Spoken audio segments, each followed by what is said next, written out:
সব রং মিলিয়ে খুবই ভালো লাগছে আর দেখতেও খুব সুন্দর লাগছে। তো এখানে রয়েছে 4টা রং। তো বন্ধুরা, আজকে আমি বানাতে যাচ্ছি ফাল্গুনের রঙিন পাঁপড়। তো রঙিন পাঁপড়টি আমি কিভাবে তৈরি করি তোমরা সবাই আমার সঙ্গে থাকো। পাঁপড়টা কিন্তু বাচ্চারা খুবই পছন্দ করে। আর এইরকম একটা পাঁপড় যদি আপনারা পুরো বছরের জন্য ঘরে বানিয়ে রাখতে পারেন তাহলে বেশ ভালোই হবে। যখন বাচ্চাদের মনে হবে তখনই পাঁপড়টা ভেজে দিতে পারবেন। তো চলুন বন্ধুরা, এবার আমি 3টে কালারের সঙ্গে মিশিয়ে নিই। আমি নিয়ে নিয়েছি এখানে চালের গুঁড়ো। তো চালের গুঁড়োকে ভালো করে একটু জল দিয়ে ভালো করে সেটাকে মিশিয়ে নিলাম। এবার আমি 3টা কালার অ্যাড করে নেব। একটা নিয়েছি গ্রিন কালার, একটা পিঙ্ক কালার, আর একটা অরেঞ্জ কালার, আর একটা আমি সাদা রাখবো। তো বেশ 4টি কালার খুব সুন্দর লাগবে। তো আমি সেটা কিভাবে তৈরি করছি আপনারা আমার পাশে থাকেন আর ভিডিওটি ফুল ওয়াচ করেন। তো বন্ধুরা, মিতালি রান্নাঘর লাইফস্টাইলে তোমাদের সবাইকে ওয়েলকাম। তো কালারটা বেশ ভালোই লাগছে। বছরের জন্য সংগ্রহ করে রাখতে পারবেন এইভাবে পাঁপড়। আর যদি এইভাবে পাঁপড়টা তৈরি করে রাখা যায় তাহলে তো কোনো কথাই নেই, খুবই ভালো। কারণ আমাদের ঘরের বাচ্চারা যখনই চায় তখনও দিতে পারবে।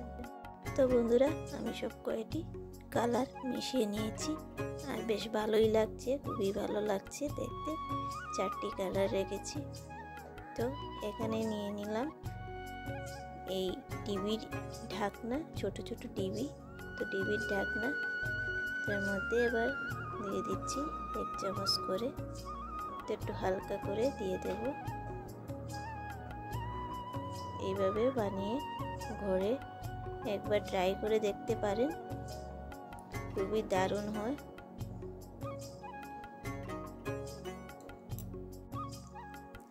আমি একটু ছোট আকারে ডিবির ঢাকনাটা নিয়েছি, আপনারা চাইলে একটু বড়ও নিতে পারবেন, কোনো অসুবিধা নেই। তারপর এই যে প্লেট আছে, প্লেটটাও নিতে পারবেন, স্টিলের প্লেটও ব্যবহার করতে পারবেন, কোনো ছোট প্লেট ব্যবহার করতে পারবেন, কোনো অসুবিধা নেই। তো পরপর দিয়ে দিলাম 3টি কালার।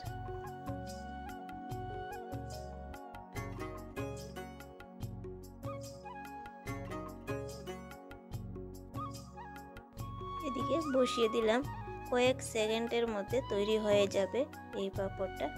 আর একদম সময় লাগবে না, খুবই তাড়াতাড়ি হয়ে যায়। তো দেখুন বন্ধুরা, হয়ে গেছে। এইভাবে হাত দিয়ে একটু ট্রাই করে দেখবেন যে উপর থেকে লাগছে কি না হাতের মধ্যে, তখনই বুঝতে পারবেন যে হয়ে গেছে। আর একদম কয়েক সেকেন্ডের মধ্যে তৈরি হয়ে যায়। তো খুবই সহজ, খুবই তাড়াতাড়ি আপনারা বানিয়ে নিতে পারবেন এই রেসিপিটা। তো আমি সব কয়টি ঢাকনা থেকে খুলে নিলাম। বেশ ভালোই লাগছে দেখতে সব কালার মিশে। এবার একটা একটা করে ভেজে দেখাবো। খেতেও কিন্তু খুবই সফট হয়, বাচ্চাদের জন্য খুবই প্রিয় একটা খাবার, মানে পাঁপড় রেসিপি। বাচ্চারা খুবই মজা করে খেতে পারে। আর ঘরে যদি কোনো অতিথি আসে তাহলে সেটা দিয়েও আপনারা চায়ের সঙ্গেও দিতে পারেন। আর আপনাদের যা ইচ্ছে খুশি খেতে পারেন, যখনই ইচ্ছে খুশি খেতে পারবেন এই পাঁপড়টা।